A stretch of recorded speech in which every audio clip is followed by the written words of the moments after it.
اذ ہما فی الغار اذ یقول لصاحبہ لا تحزن ان اللہ معنا۔ اس وقت کو یاد کرو کہ جب وہ دونوں غار میں تھے، جب محمد صلی اللہ علیہ وسلم اپنے صاحب ابو بکر رضی اللہ عنہ سے یہ کہہ رہے تھے کہ تم غمگین نہ ہو، بے شک اللہ ہمارے ساتھ ہے۔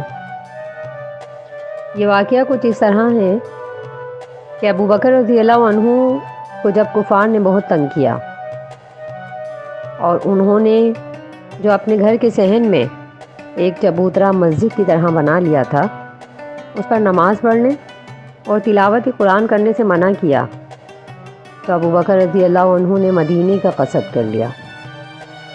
لیکن محمد صلی اللہ علیہ وسلم نے ان سے فرمایا تھوڑے دنوں تحمل کرو، شاید مجھ کو بھی ہجرت کا حکم ہو جائے۔ تو ایک روز محمد صلی اللہ علیہ وسلم خلاف عادت ٹھیک دوپہر کے وقت ابو بکر رضی اللہ عنہ کے گھر تشریف لے گئے اور فرمایا کہ مجھ کو ہجرت کا حکم ہو گیا ہے۔ ابو بکر رضی اللہ عنہ نے کہا کیا مجھے بھی؟ تو آپ صلی اللہ علیہ وسلم نے فرمایا ہاں، بس اب تم بھی تیاری کر لو۔ ابو بکر رضی اللہ عنہ نے کہا کہ میرے پاس 2 اونٹنیاں ہیں، ایک آپ رکھیے۔ آپ صلی اللہ علیہ وسلم نے فرمایا مجھے قیمت کے ساتھ دو گے تو قبول کروں گا۔ چنانچہ آپ صلی اللہ علیہ وسلم و ابو بکر رضی اللہ عنہ جبل سور کے غار میں 3 دن تک ٹھہرے رہے۔ یہ جبل سور مکہ سے 3 میل کے فاصلے پر ہے۔ ابو بکر رضی اللہ عنہ کا ایک غلام عامر بن فہیرہ اسی جنگل میں بکریاں چرایا کرتا تھا۔ وہ اندھیرے کے وقت کچھ بکریوں کا دودھ لا کر آپ دونوں کو پلا جاتا۔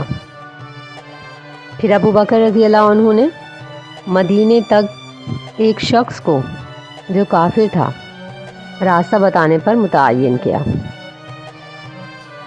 وہ دونوں اونٹنیاں لے کر چوتھے روز غار ثور پر آئے۔